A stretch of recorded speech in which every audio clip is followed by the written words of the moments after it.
Menteri Keuangan dengan total 6.625.294.190.469 rupiah 74 sen.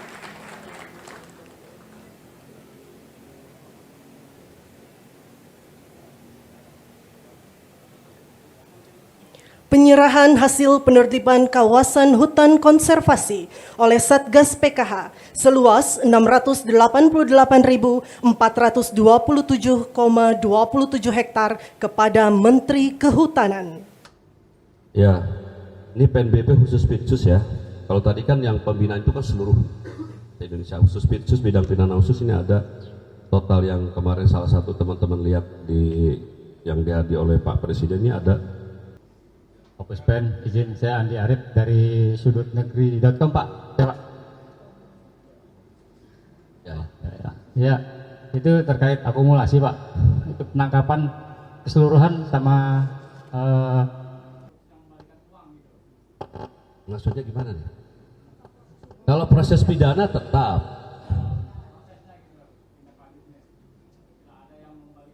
Penanganan perkara dengan jumlah kerugian negara terbesar di tahun 2025 yang ditangani oleh Kejaksaan Agung ada setidaknya 4. Yang pertama, dan sudah naik ke penuntutan, yang pertama adalah perkara dugaan tindak pidana korupsi dalam tata kelola produk minyak dan pemberian subsidi yang mengakibatkan kerugian negara tahun 2018 sampai dengan tahun 2023. Nilai kerugiannya 285 triliun 17 miliar 731 juta 964.389 rupiah.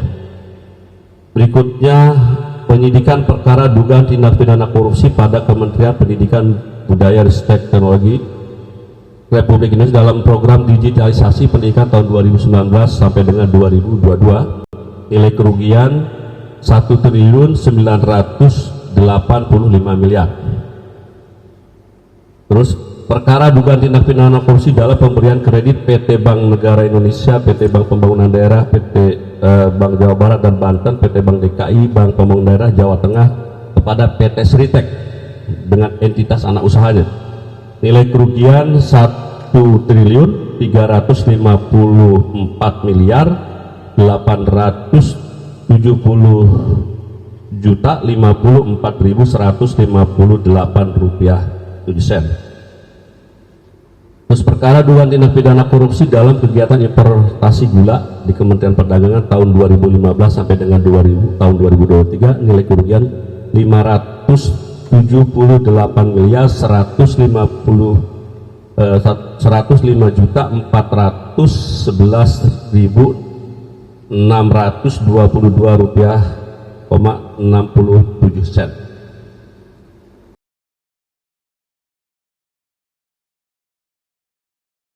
Sekjen DPP Partai Gerindra Sugiono menilai pilkada melalui DPRD lebih efisien dari berbagai sisi, diantaranya mulai dari proses penjaringan kandidat, mekanisme pemilihan hingga penggunaan anggaran dan ongkos politik. Menurutnya pilkada oleh DPRD tidak menghilangkan esensi demokrasi dan dapat diawasi langsung oleh masyarakat dengan lebih ketat. Pilkada melalui DPRD juga dapat mengurangi potensi polarisasi di masyarakat yang kerap muncul dalam pilkada langsung. Meski begitu, Sugiono mengatakan rencana itu harus dibahas dan dikaji secara mendalam dengan melibatkan seluruh unsur dan elemen masyarakat. Saya kira ini adalah sesuatu yang perlu kita pertimbangkan.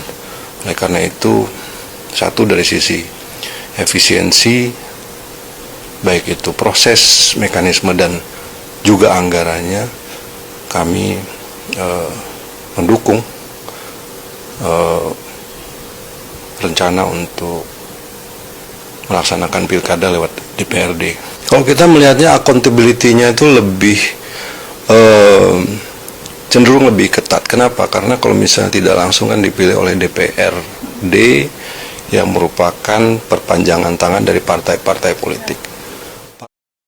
Partai Gerindra mendorong agar wacana pemilihan kepala daerah melalui DPRD dibahas dan dikaji secara mendalam dengan melibatkan seluruh unsur dan elemen bangsa guna merumuskan mekanisme terbaik.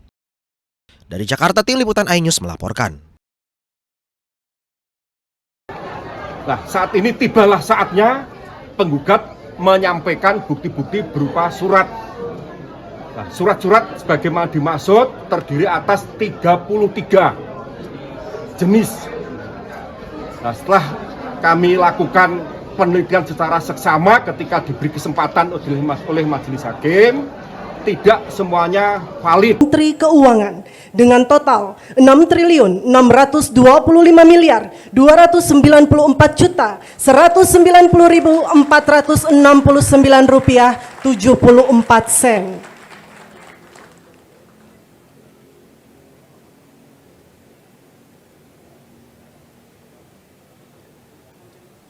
Penyerahan hasil penertiban kawasan hutan konservasi oleh Satgas PKH seluas 688.427,27 hektar kepada Menteri Kehutanan.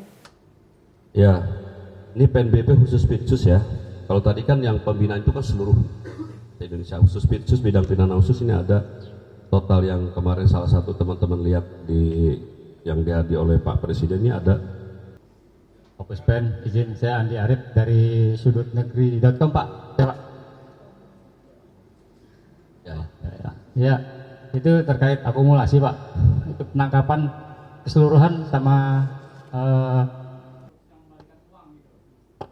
maksudnya gimana nih? Kalau proses pidana tetap.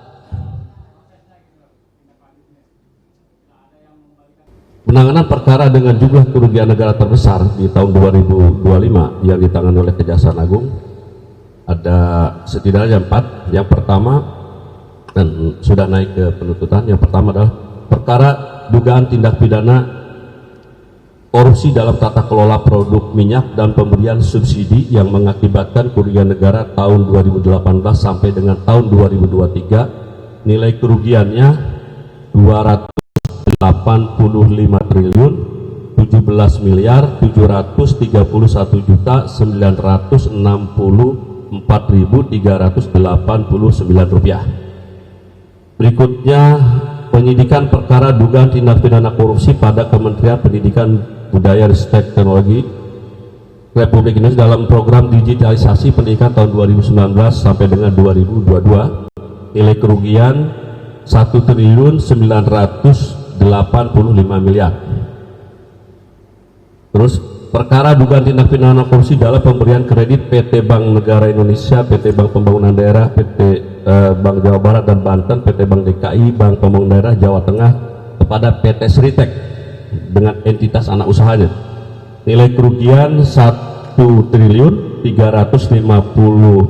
miliar 870 juta 54.158 rupiah 7 sen. Terus perkara dugaan tindak pidana korupsi dalam kegiatan importasi gula di Kementerian Perdagangan tahun 2015 sampai dengan tahun 2023 nilai kerugian 578 miliar 105 juta 411.622 rupiah 67 sen.